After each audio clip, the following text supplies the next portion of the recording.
Bom dia, boa tarde, boa noite, boa madrugada para você que está me assistindo. Meu nome é Marlon Ricardo, eu sou advogado, criminalista e professor de Direito Penal.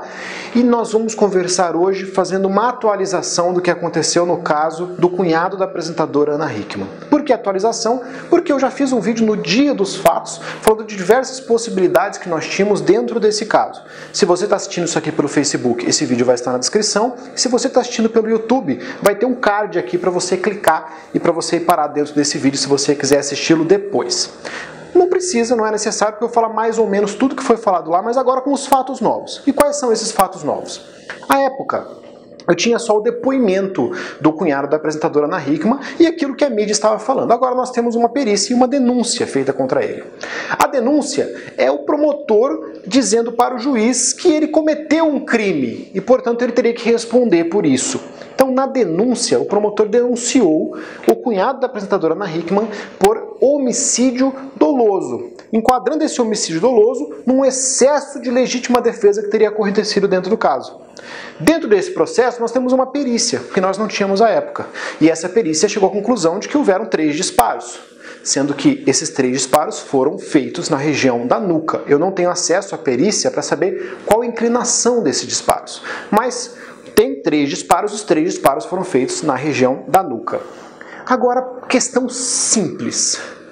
Houve legítima defesa ou não houve legítima defesa? Lembrando a vocês que eu sou advogado criminalista. Esse vídeo não tem a intenção de ser isento. Esse vídeo tem a intenção de apresentar a vocês as possíveis teses defensivas que se podem usar nesse caso. Houve legítima defesa ou não houve? Não se discute. Houve legítima defesa. E nem mesmo o promotor está discutindo isso, porque o promotor afirma que houve legítima defesa, porém houve também excesso doloso de legítima defesa. O que seria a legítima defesa em si? É quando você repele uma injusta agressão a você ou a terceiro usando moderadamente os meios necessários. Houve repelir uma injusta agressão? Com certeza. O rapaz, ele imobilizou esse cunhado da Ana Hickman, colocou ele para dentro de um quarto, mandou eles sentarem de costas, que ele tinha intenção de matar a apresentadora. Então esse cunhado entrou em luta corporal com esse menino e acabou, inclusive, que houveram disparos feitos por ele que acertaram a mulher que estava lá ao lado da apresentadora. Então, houve legítima defesa? Com certeza houve legítima defesa. O nosso ponto vai estar se houve o excesso de legítima defesa ou não houve o excesso.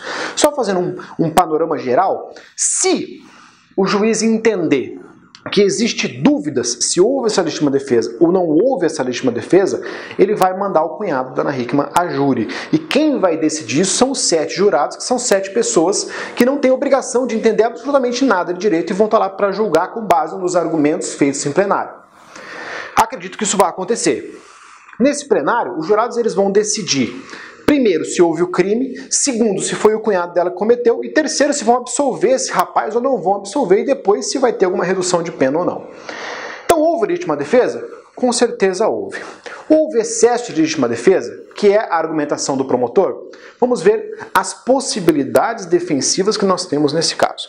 Primeiro, o promotor entende que houve excesso doloso de legítima defesa. O primeiro ponto a se verificar é quando aconteceu a morte desse rapaz, no primeiro, no segundo ou no terceiro disparo.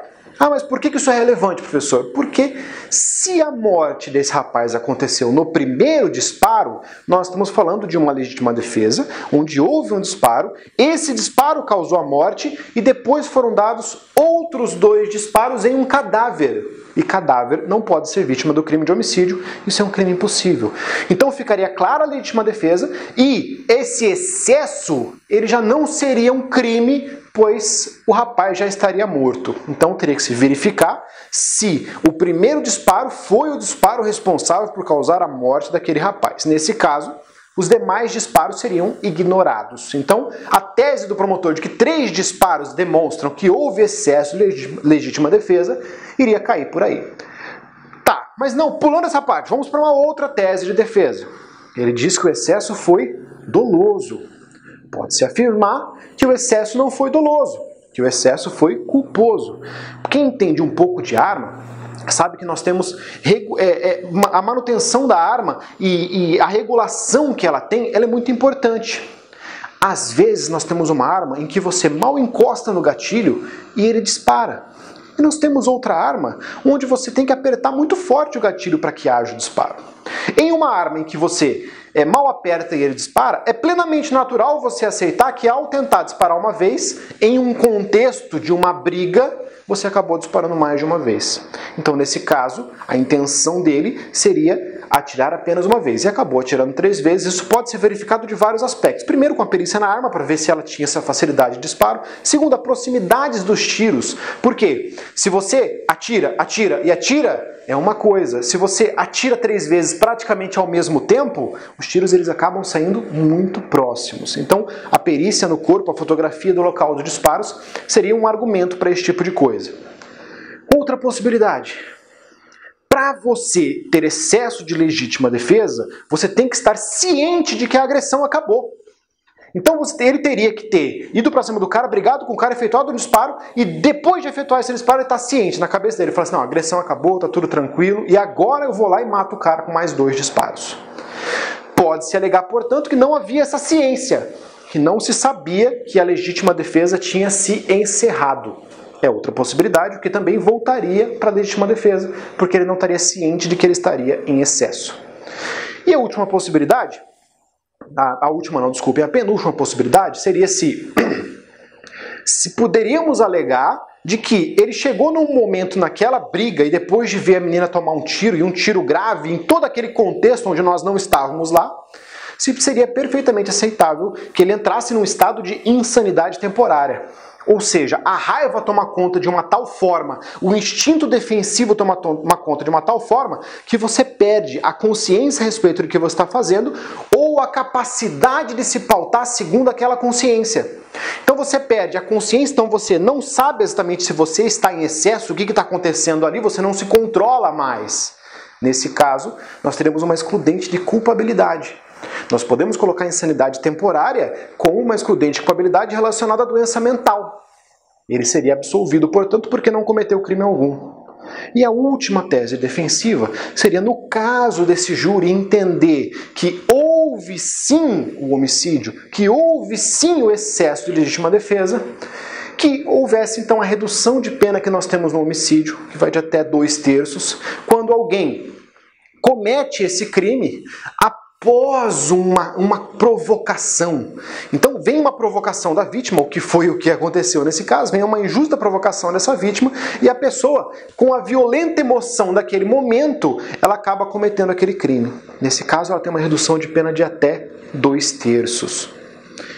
São as possibilidades que eu enxergo, pessoal, de se aplicar uma defesa nesse caso. Eu acredito, sinceramente, que a legítima defesa vai prosperar nesse caso, porque nós estamos falando de um júri, e nós temos todas as argumentações necessárias para se mostrar para aquele jurado que, mesmo que ele, sem conhecimento técnico, entenda que houve um excesso, que ele responda no quesito que absolve o acusado. Tem um quesito no júri que chama-se eu absolvo o acusado, sim ou não. Eu acredito que os jurados vão responder sim nesse caso. Vamos ver cenas dos próximos capítulos. Muito obrigado por ter assistido esse vídeo até aqui, um abraço para vocês e até a próxima!